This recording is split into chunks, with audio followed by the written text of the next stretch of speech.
और आज हम लेकर आए हैं क्लास 10th विज्ञान का पेपर और आपको दिखाएंगे कि जो क्लास 10th विज्ञान का पेपर है इस बार 2023 में, चलिए 2023 में विज्ञान का पेपर किस तरीके से पूछा जाएगा वो पूरा आज हम डिस्कस करेंगे। चलिए हम पहले ये डिस्कस कर लेते हैं कि आपका जो विज्ञान का पेपर है, चलिए हम पेपर को खोलते हैं। चलिए बने रहिए, पेपर को पहले खोलते हैं कि पेपर किस तरीके से पूछा जाएगा। चलिए पार्ट एक खंड का में देखिए पहले क्या पूछा जाएगा हमसे। खंड का में चलिए पहले खंड का को हमको हल करना होगा। खंड का में देख लीजिए किस तरीके से प्रश्न बनते हैं। पार्ट एक में देखिए क्या होगा। चलिए पार्ट एक में पहले देख लेते क्या होगा। खंड एक पार्ट एक में देख लीजिए कि बहुविकल्पी प्रश्न होंगे। चलिए ये देखिए बहुविकल्पी प्रश्न पूछे जाएंगे पार्ट एक में हमसे 1 2 3 और पार्ट एक देखिए अभी पार्ट एक चल रहा है। ये देखिए आपसे 4 प्रश्न, चलिए बहुविकल्पी प्रश्न आपसे 4 प्रश्न पूछे जाएंगे बहुविकल्पी के। चलिए मान लीजिए बहुविकल्पी से आपसे कितने 4 प्रश्न पूछे जाएंगे। चलिए बहुविकल्पी के कितने प्रश्न होंगे। बहुविकल्पी के 4 प्रश्न होंगे। चलिए बहुविकल्पी इस बार 2023 में 4 प्रश्न पूछे जाएंगे। चलिए प्रश्न मेरा क्या कह रहा है कि एक गोली दर्पण की वक्रता त्रिज्या कितनी 30 सेंटीमीटर है और इसकी फोकस दूरी ज्ञात करनी है। चलिए इस सवाल को देखिए आपको बेसिकली मिनिमम ये आपका सवाल बहुत जल्दी सॉल्व हो जाएगा। चलिए फिर हम बढ़ते हैं प्रश्न नंबर 2 की ओर बढ़ते हैं। देखिए ये 4 टॉपिक, चलिए 4 आपसे 4 बहुविकल्पी प्रश्न पूछे जाएंगे पहले और फिर इसके बाद क्या होगा आपसे पूछा जाएगा और फिर हम नेक्स्ट में बात कर लेते हैं। फिर देखिए और जो छात्र इंग्लिश में हैं, जो छात्र इंग्लिश मीडियम से हैं वो इंग्लिश मीडियम के देखने छात्र। चलिए इंग्लिश में ये देखिए आपका चौथा प्रश्न है कि विद्युत धारा मापने का यंत्र, विद्युत धारा मापने का यंत्र क्या है, अमीटर है। चलिए अमीटर है, बहुत अच्छी तरीके से समझा देंगे। चलिए नेक्स्ट देख लेते हैं और छात्र और आगे देख लेते हैं। चलिए कि ये देखिए फिर आपसे न्यूमेरिकल भी पूछा जाएगा। न्यूमेरिकल देखिए किस तरीके से पूछा जाएगा कि एक अवतल दर्पण के सामने 15 सेंटीमीटर की दूरी पर। चलिए ये सब पूरा हम आपको पेपर सॉल्व कराएंगे, पूरा पेपर सॉल्व कराएंगे। श्वेत प्रकाश के विक्षेपण सब क्या समझते हैं, श्वेत प्रकाश के वर्ण विक्षेपण में प्राप्त विभिन्न रंगों का क्रम क्या होता है और वैद्युत विभव तथा वैद्युत विभवांतर की परिभाषा दीजिए। ये देखिए आपके अति लघुत्तरी प्रश्न है, ये आपके अति लघुत्तरी प्रश्न है। ये देखिए अति लघुत्तरी प्रश्न आपसे देखिए कितने बनते हैं। चलिए ये अति लघुत्तरी प्रश्न है। चलिए सेकंड में अति लघुत्तरी प्रश्न पूछे जाएंगे और फिर नेक्स्ट जो आज जो छात्र इंग्लिश मीडियम से वो इंग्लिश मीडियम से देख लें। चलिए और आगे बात करते हैं और देखिए फिर हमसे देखिए प्रश्न पूछे जाएंगे, लघुत्तरी प्रश्न आ जाएंगे। लघुत्तरी प्रश्न भी हमसे देखिए 4-4 अंक के प्रश्न पूछे जाएंगे लघुत्तरी। ये देखिए प्रश्न 4-4 अंक के। पूरा पेपर पहले समझ लीजिएगा किस तरीके से बोर्ड में पूछा जाता है और किस किस तरीके के प्रश्न आते हैं। पेपर फिर हम बाद में सॉल्व करा देंगे। चलिए टेंशन लेने की कोई बात नहीं है।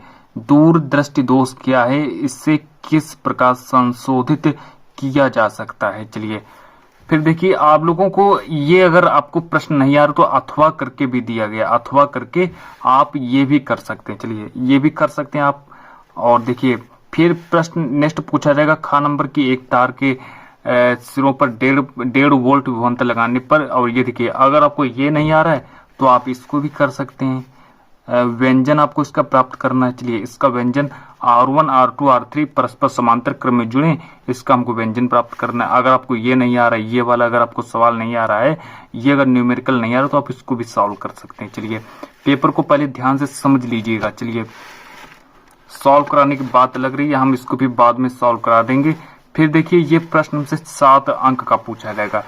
7 अंक का पूछा जाएगा। चलिए 7 अंक का कि नामांकित आरेख खींचकर किसी विद्युत मोटर का सिद्धांत एवं कार्यविधि स्पष्ट कीजिए। 7 अंक का।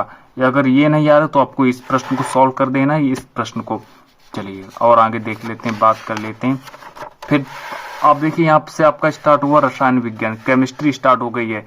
केमिस्ट्री में आपसे देखिए प्रश्न कितने पूछे जाएंगे, केमिस्ट्री के बाद में बात कर लेते हैं। चलिए केमिस्ट्री का देखिए कितने, देखिए केमिस्ट्री के बहुविकल्पी प्रश्न कितने से पूछे जाएंगे वो पूरा डिस्कस करते हैं।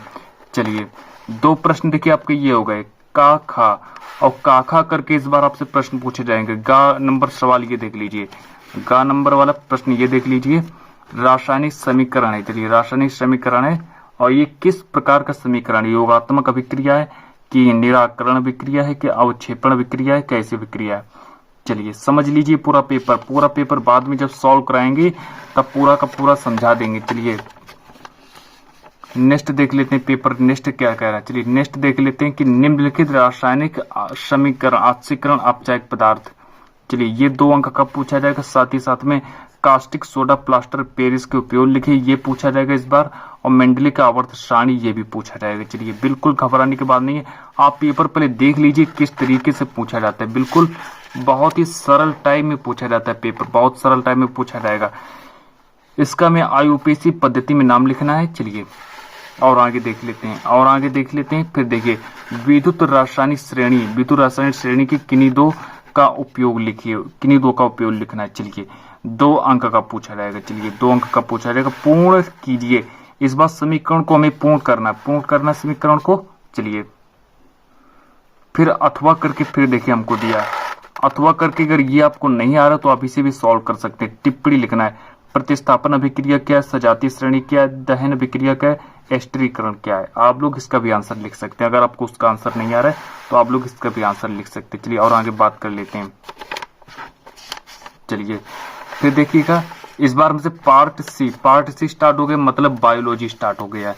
चलिए बायोलॉजी को भी देख लेते हैं। किस तरीके से बायोलॉजी में प्रश्न पूछे जाएंगे कि क्लोरोफिल अवशोषित करता है, जैव विकास का सिद्धांत उत्पादित करने वाले वैज्ञानिक का नाम लिखिए। और आगे देख लेते हैं।